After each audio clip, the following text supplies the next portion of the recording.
Et les gens m'envoient de retour. Alors avec un peu de chance, ça sera la dernière vidéo de la journée. En ce moment, comme je dis, je suis inspirée. Alors je voudrais revenir parce que là, ça m'est venu ce matin. Enfin, ça m'est venu hier. Et puis après, je me suis dit, ce matin, ça m'est revenu. Et voilà, je vais faire la vidéo sur un sujet. Vous avez vu le titre. Et que moi, je suis pas trop sûre comment je vais organiser le titre là au moment où j'enregistre. Euh, ouais. Euh, Cette vidéo, l'idée de cette vidéo, parce que j'étais en train de repenser aux paroles de la chanson Oliver Anthony, hein, Richmond of Richmond. Alors c'est une chanson c'est une chanson country qui fait un petit peu le tour de cette plateforme à minima et le tour d'internet et du tour du monde au moment où je vous parle. Il y a énormément de créateurs qui réagissent à cette chanson. J'en ai déjà parlé dans d'autres vidéos assez récentes. Et là, je voudrais juste m'arrêter sur un,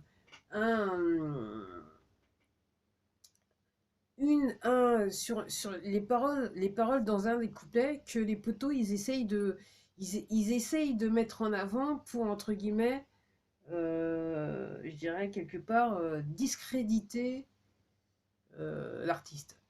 Il y a Oliver Anthony. Je vais tâcher d'y penser, de revenir et mettre un lien sur la vidéo pour que vous puissiez aller direct. Alors c'est en anglais, hein, bien sûr. Donc la traduction, c'est oui, alors que alors qu'il y a alors qu'il y a des sans-abri, alors qu'il y a des sans-abri donc dans la rue, vous avez d'un autre côté les obèses qui vivent sur les aides sociales.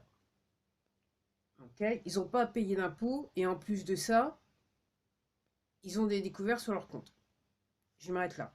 Alors, j'en ai déjà parlé très succinctement, mais je voudrais attirer votre attention sur quelque chose. D'une, ce qu'il dit. Alors, effectivement, c'est la manière dont en France on gère les sans-abri, c'est différent, je sais. Mais l'obésité, c'est un phénomène mondial. Okay. Moi, j'ai lu des recherches dans le passé, quand je m'occupais, autour de 2014-2015, quand je m'occupais de ma santé pour essayer de me faire maigrir parce que hein, j'avais des problèmes. En fait, dans les faits, si vous avez un problème de dos des problèmes de dos et en plus de ça, vous avez une surcharge pondérale, vous avez un gros problème. Donc en gros, j'ai essayé de me faire fondre pour me débarrasser de ma surcharge pondérale. J'y suis presque arrivé. J'ai encore des séquelles, on va dire cela comme ça. Et, euh, et donc, ce que je voulais dire, c'est que je ne me rappelle plus où j'allais là-dessus. Donc vous avez donc l'obésité, c'est dans tous les pays. Okay, c'est dans tous les pays, tout le monde pas. La dernière tendance des poteaux, tout particulièrement, ça a commencé bien avant 2020 et c'est bon et durant la période ça s'est fait aussi, c'est de mettre en avant les gens qui étaient obèses. Ils deviennent mannequins. Quand je vois des pubs avant, jamais vous auriez vu.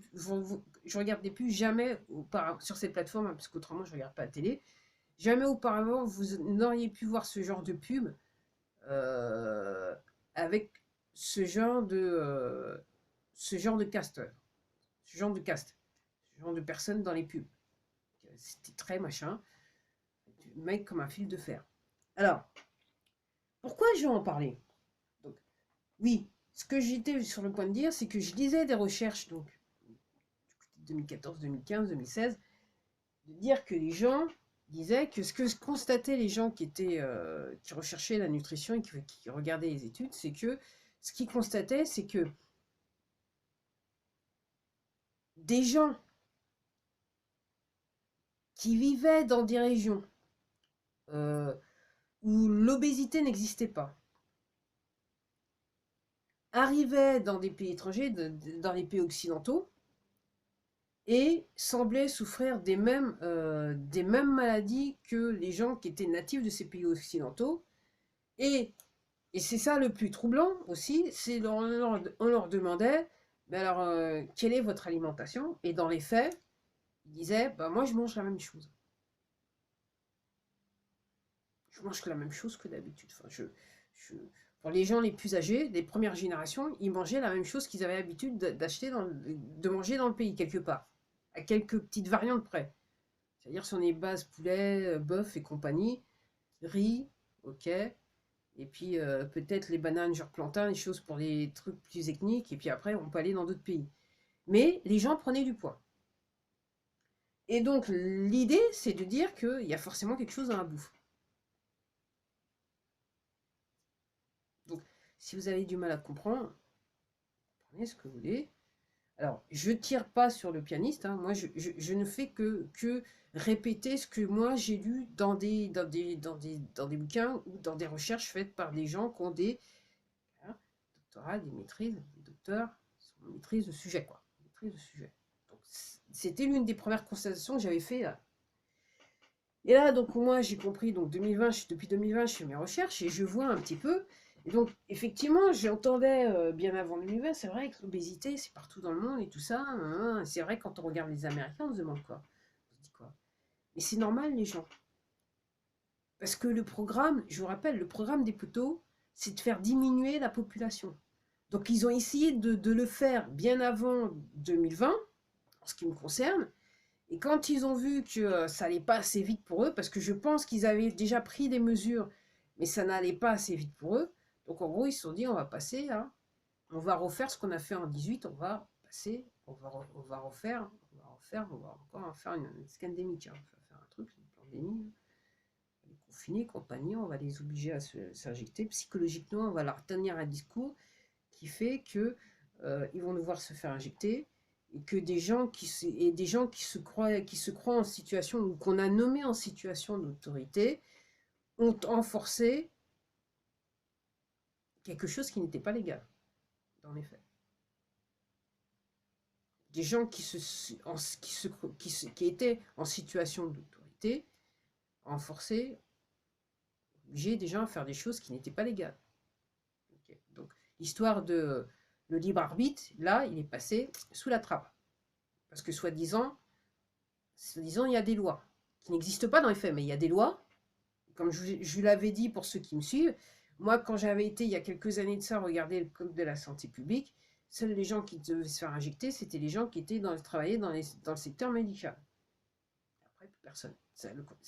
Jusqu'à présent. C'était ça. C'était ce que j'avais lu à l'époque.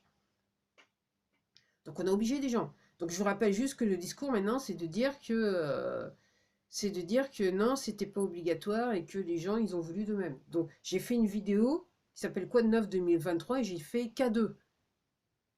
C'est ça le nom, okay, des K2. Avec 3 petits points. Curieusement, j'ai juste une vue sur ma vidéo. Ça date de plusieurs semaines. Enfin, un peu plus si j'avais fait juste au début de l'été ou avant le début de l'été. Les gens. Alors, pourquoi je parlais du sujet sur l'obésité? Donc, pour moi, c'est une manière de se débarrasser de la population, puisque c'est un problème qui est à l'échelle mondiale. Oui, tout ce que vous mangez est teinté, tout ce que vous mangez, tout ce qu'on mange, c'est pour nous faire passer l'arme à gauche le plus rapidement possible. Et c'est vrai que c'est une façon, lentement, c'est de nous empoisonner. Alors, pourquoi je veux aller sur, je reviens sur le texte de ce chanteur quand il dit qui sont sur les aides sociales. Donc, comme je vous l'ai dit récemment dans une vidéo, moi, ça ne m'étonnerait pas. Pour moi, j'ai tendance à penser qu'en fait, le seul but, le but des poteaux, c'est de faire en sorte pour que la population restante tombe, toute la population restante tombe dans l'aide sociale.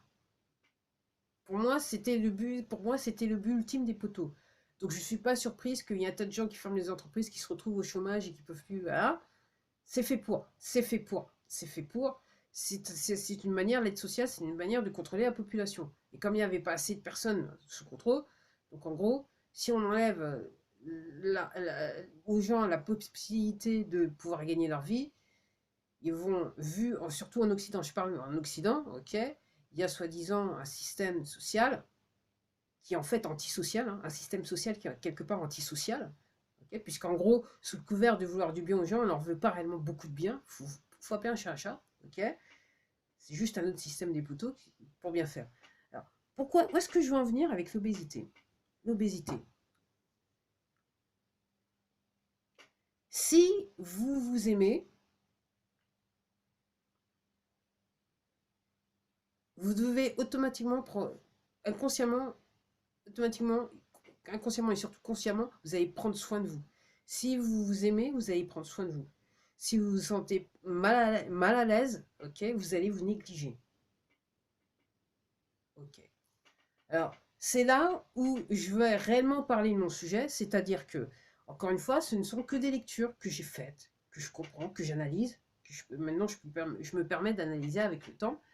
C'est-à-dire que donc j'ai parcouru un petit peu des documents qui parlaient du programme MK Ultra et compagnie, Mockingbird et compagnie. J'ai lu tous ces documents.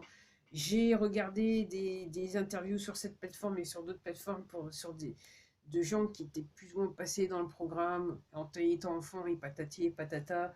Plus encore, j'ai compris ce qui se passe quand ils veulent manipuler les humains, les plus jeunes.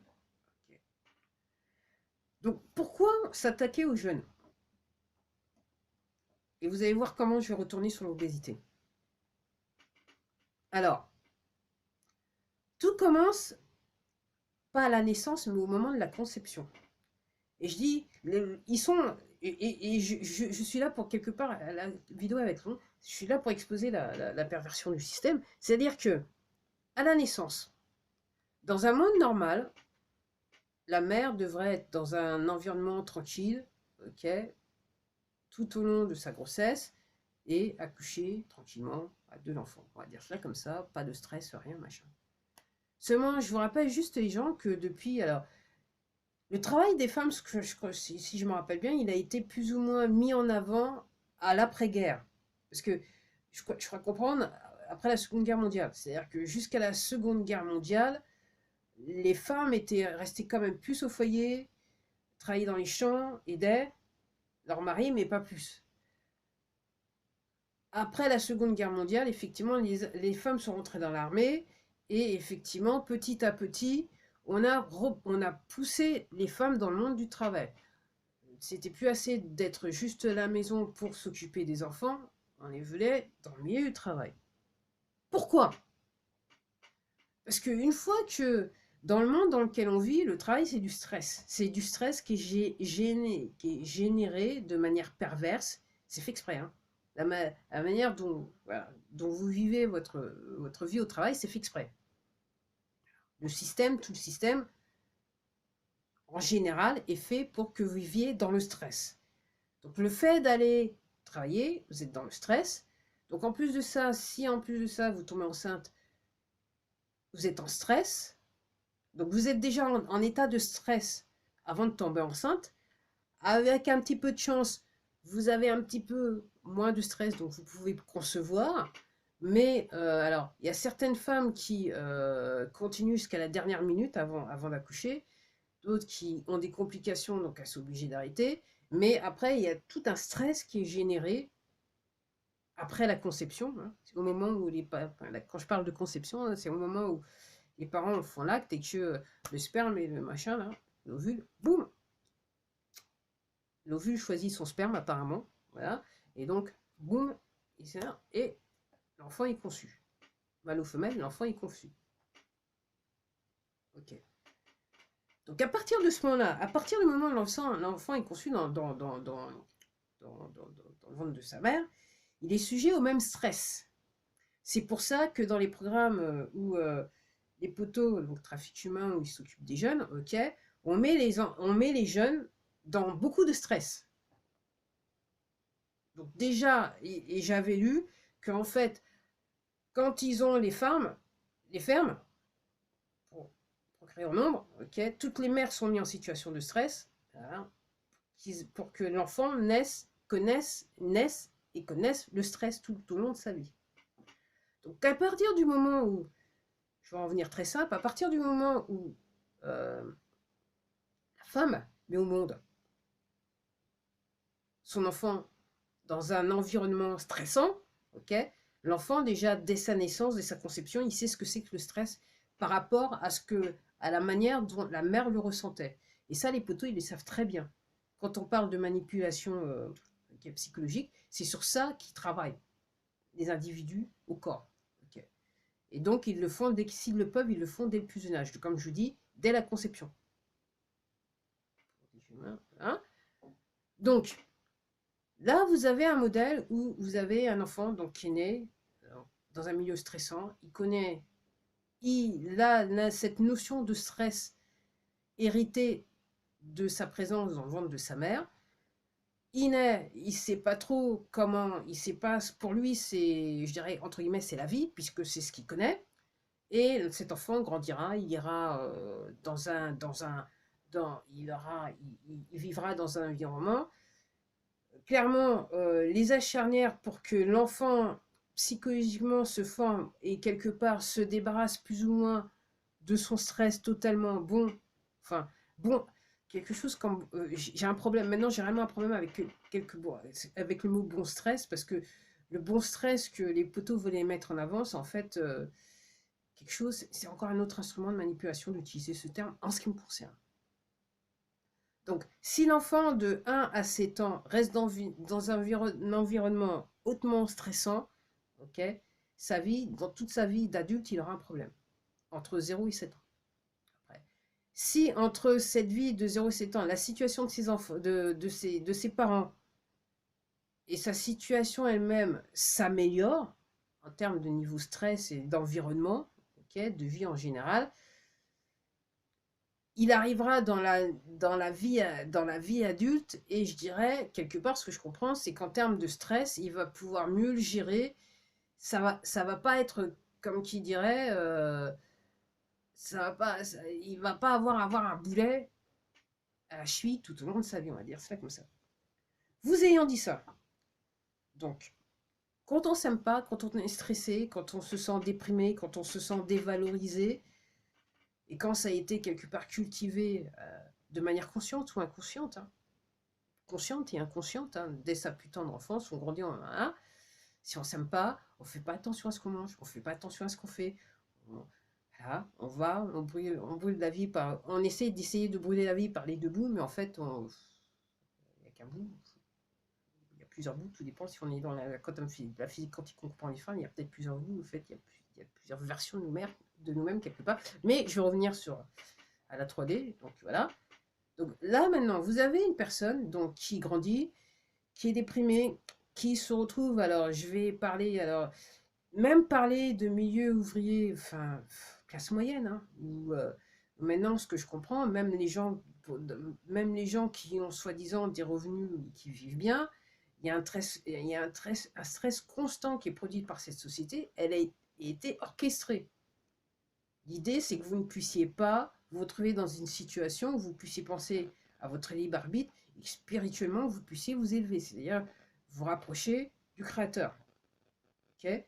L'idée, c'est que vous ne puissiez plus avoir le temps de penser. Si vous avez le temps de penser, vous devenez objectif, vous voyez les choses pour ce qu'elles sont, vous avez plus de chances d'exprimer plus de compassion, d'exprimer votre compassion, d'exprimer de l'amour par rapport à toutes les choses, tous les gens qui vous entourent, et de vivre plus longtemps, et de vivre mieux votre vie, et d'être, je dirais, un petit joyau dans votre environnement. Okay. Au contraire, si jamais vous sombrez dans la dépression pour X, Y, Z, alors, ayant dit ça, effectivement, on a toujours des paliers dans la vie où on se sent un petit peu plus déprimé. Mais ce que je suis en train de dire, c'est que si déjà dès l'enfance, vous êtes déjà habitué à ça, quand vous sombrez dans la dépression, même si c'est par palier, vous avez plus de chances d'être constamment là, comparé à d'autres personnes qui ont une enfance un petit peu différente. Et encore une fois, ça commence dès la conception, dans le ventre de la mère. Donc vous êtes obèse, donc vous vous sentez mal,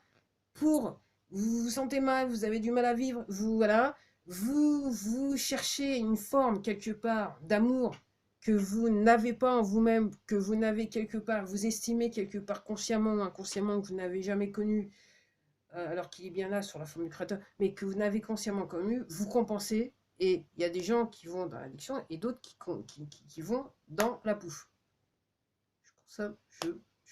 Je compense dans la bouffe. Malheureusement pour vous, on vous met, il y a pas mal de pubs, et vous êtes très réceptif, et c'est fait pour, ok. et vous mangez que des produits industriels, des produits de merde, qui sont là pour vous faire grossir. Ok. Alors, en termes de poids, faut pas oublier que tous les animaux, poulet, porc, machin, bœuf, ils sont injectés. Si c'est pas des trucs qui viennent de la ferme, et la ferme, vous savez pas, et la ferme, vous la connaissez, vous savez comment les gens ils nourrissent les animaux sont injectés.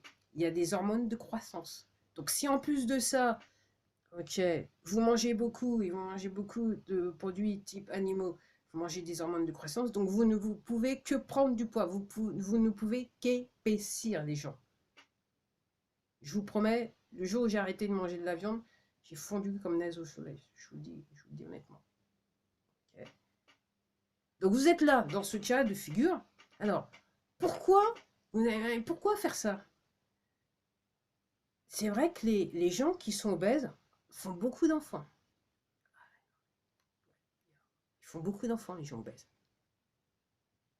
Ils n'ont pas de problème de fertilité, ils font des enfants à tire-larigot, comme ça. Et vous savez quoi, surtout? Ils vivent longtemps. Ils vivent longtemps, les gens obèses. Ils n'ont aucun problème de santé. C'est ça, hein, c'est ça, c'est ça, c'est ça, c'est ça, c'est ça. Puis c'est vrai que, ah bah, on se demande pourquoi, mais peut-être certains sont diabétiques, mais on se demande pourquoi. Et qui dit diabétique, alors ça peut-être à l'encontre de ce que je viens de dire, alors, ils deviennent diabétiques, et effectivement, alors, ils ont clairement des problèmes de santé, okay, ils sont obligés d'aller chez le médecin, consommer quoi? Des médicaments. Et qui c'est qui produit ces médicaments? Les poteaux. D'autres entreprises, d'autres formes d'entreprises, des poteaux. Les gens, ce que j'essaye de vous dire, est-ce que vous voyez, est-ce que vous comprenez que l'agenda obèse, parce que c'est un agenda, hein, c'est un agenda, hein, comme l'agenda 2030, hein, c'est un agenda comme un autre pour les poteaux. Il a très très bien fonctionné dans tous les pays du monde. Quand on regarde des photos de la population de maintenant comparée à peut-être à plus de 100 ans, c'est flagrant. Encore une fois, je lisais ça en 2014. À chaque fois qu'on a introduit la restauration rapide occidentale dans un pays, ok, l'obésité est partie comme ça. Alors, c'est pas qu'il y avait des personnes, il y a toujours eu des gens qui avaient des problèmes de poids, mais à ce point-là, non. Et quand je dis, et c'est vrai que c'est plus flagrant aux États-Unis, quand vous voyez une vidéo, vous dites, mais ils sont où les méchants? Je me souviens d'une collègue qui m'avait dit, oh, je suis partie aux États-Unis. Elle se portait bien, faut le dire.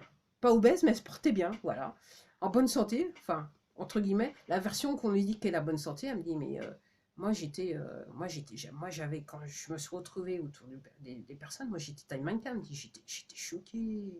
J'étais choquée, elle me disait. Bah ouais, les gens, est-ce que vous gambergez, est-ce que vous comprenez pourquoi je reviens sur ces paroles de ce monsieur? Alors, je pense pas il a fait juste, voilà, pour lui, il a juste fait un constat qu'il a mis en musique. Et je sais, vu moi-même que je compose la musique, je sais que quand on écrit les textes, on sait que, voilà,